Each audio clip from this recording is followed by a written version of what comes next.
Well, I have one rookie mistake today. I'm at a Nissan dealership, and I know about that shade. You see that whole wall, that building produces excellent shade at about 2 o'clock, and it goes on and on and on because the sun, you can see, and it just goes right there. So huge building, great shop, great people.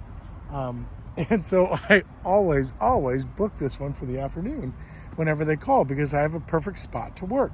It's not in anyone's way. And all you service people know exactly what I'm talking about. I mean, look at that. It is about 1:30 right now, and we're there. So we're ready for, I should check the time. Anyways, it's there. So I park on that curb. I make it so I can open the doors in between the bushes, and it works great. A lot of times I'll prep the vehicle further away, and then I'll snug it up to the curb and get it started. Well, today I met him at 11, or I got here at 11, just after my next thing. I tried to stack it all up, and this is what we have. The other side of the building didn't have any shade. I mean, I got here at 11. It's high noon. Give me a break, right? So we've got, because the sun line is just on that side of the car, we didn't have to do these windows, but I have my big windshield shade up here, and then I tucked in and closed the hatch. This is a lightweight vinyl. It's not my favorite. And then this turns out as a fireplace insulator. So it's a big, thick thing with some magnets on it. I would love it if it had magnets that were 5 times stronger. But, so we have the fireplace insert, or fireplace insulator there, and then also here. And it's a nice breezy day. It's a gorgeous day out. And so the magnets have done fine. Didn't know if they pulled on. And then this one, same thing as that cheap nylon stuff, which works great. It's supposed to be inside the car and block off, but I need it outside the car so that chlorine dioxide. So this one kept falling off. There's little tiny magnets that go up there. So I just stuck the suction cups. Anyways, I was on the phone with a customer today, and I said that it's embarrassing that, you know, I'm running 1, 2, 3, 4, 5 sheets over it. You know, at this point I should just get a car cover, but I can't because we run the car. And then just the half cover that does the cabin would be great, but I can't because I have to get in the car to start and then stop it. So that is the situation. Let me see if I can undo this I made a tiny bow right here real quick to hold on. Speaking of magnets, let's stick you the wall right here. All right, so I'm gonna try to pull this. I had to do a little creative tying. If you guys use magnets for stuff, you just grab a pack of rare earth magnets. There we go. Or, you know, I mean, I guess that would work. So you can see here it is. I've got, this is tucked in. It's a windshield thing, and it's got the little loop that goes over. I didn't use the hooks. I don't usually. I just put windshield wipers over it. But let me show you what we did. And so that worked fine. So a breezy day, that worked fine. Of course, I have my sign up as always. But anyways, it's time to air this thing out. Wrong car. Let me see if I can.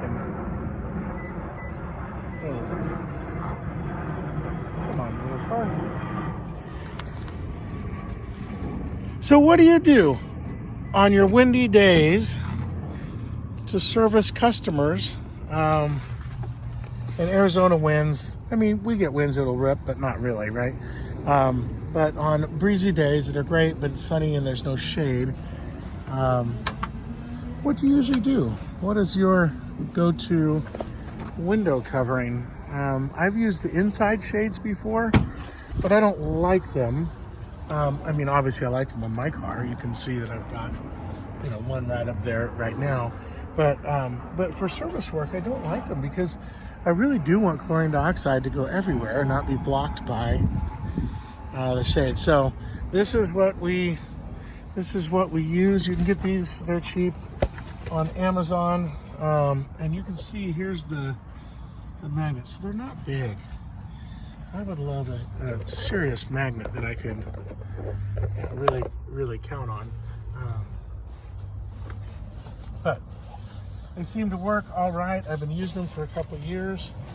So obviously they work all right. You know, it's like, how much time do you have to use something before you think it's going to work fine? But, so the suction cups, you know, are, you know, there we go. Let's, this is kind of fun. I love my little Scion XB. It's a station wagon on a Corolla platform. And here we go. You can see where I tucked. I just threw that in there. Actually threw it in there after the fact, after we'd already been running, because it wouldn't stay. So anyway, so I doing this Toyota Matrix. It's a 2009 Toyota Matrix, and you can see I've got it set up with my favorite treatment jar, which is a Cascade dish detergent thing. I know that's so cheesy, but it's got everything you need. It's the right volume of water and depth of water. So when I put the right volume of water, the amount, you know, the measured amount, it's a nice depth for my XXL auto tablet. And then the big thing that's great is this lid. And so if I don't have one of these, I will use the lid. You know, if I'm using a Home Depot bucket, I'll use the lid. I'll cut it and I'll fold it. So I love the splash lid, because any splashes that happen, just hit the lid and go back down in. So anyways, so this is nice. It's I let it go for, this one has been going, I'm trying to put it all back together. This one has been going for almost 3 hours. And so, which is plenty of time. Yeah, so it is going to be fine. I had aired it out right before I turned on the video. I had opened the door to let some of the gas out to try to get one of those window drapes. And I thought, oh, people ask me from time to time about the window drapes. And I've never used more window drapes than I'm using today. So I thought, okay, let's, oh, I just did it. Did you guys hear it? I just did the unthinkable. I pulled the seatbelt out all the way. There we go. So whenever you're doing odor removal, you gotta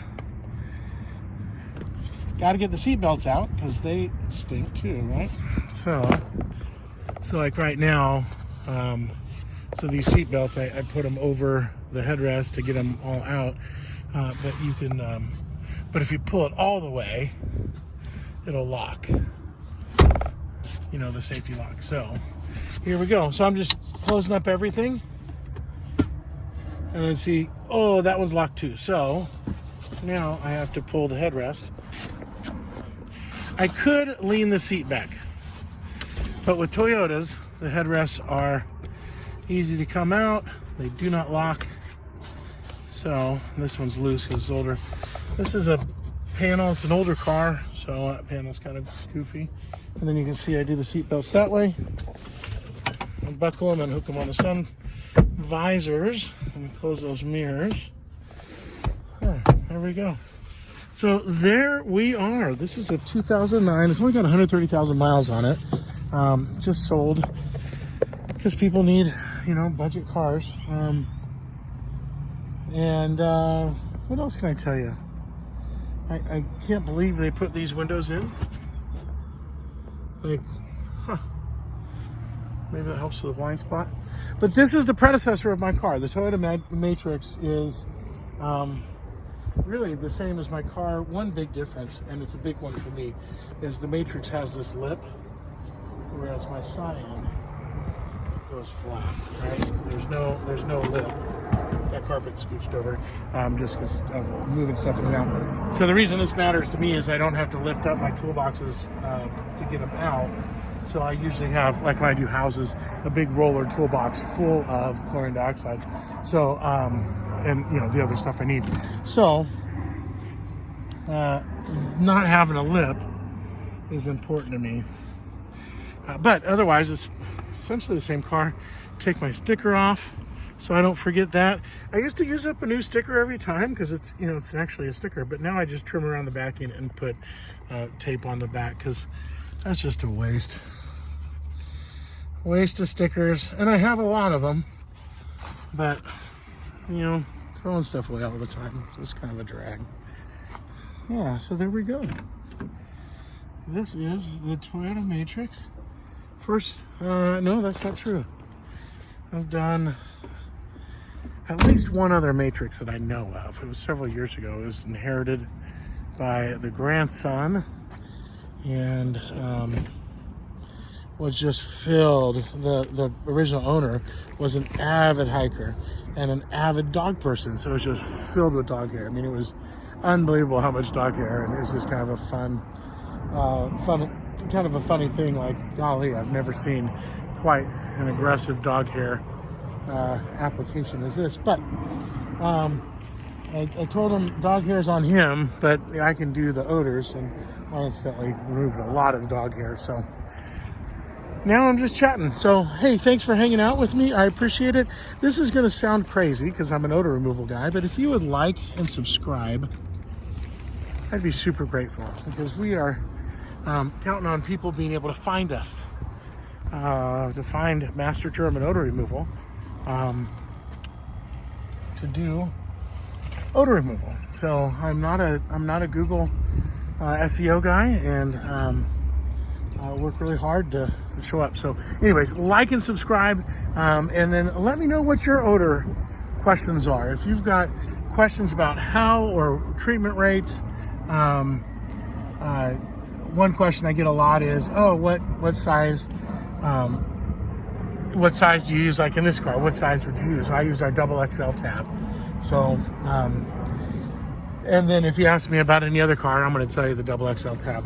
That's all I use. I have the regular size tabs, and occasionally if I have a car like with a trunk, like if I was doing, you know, any of, that Toyota Corolla, and if I didn't want to fold down the seats, or I couldn't fold down the seats, I might do a regular size tab in the back. That said, in more humid climates or lesser odors, a regular size tab might be all you need. So, but I use XXL for everything. Sometimes use 2. Depends on the size of the vehicle and severity of the odor. So there's a big question that I get asked a lot. Anyways, give me a call if you have any other questions, or shoot me an email. I would love to hear from you. I'd be grateful for a like and subscribe, and we will see you next time. We have actually tomorrow we're doing a 2021 CRV. So I've not done a 2021 CRV before. I wonder if not many people smoke in them.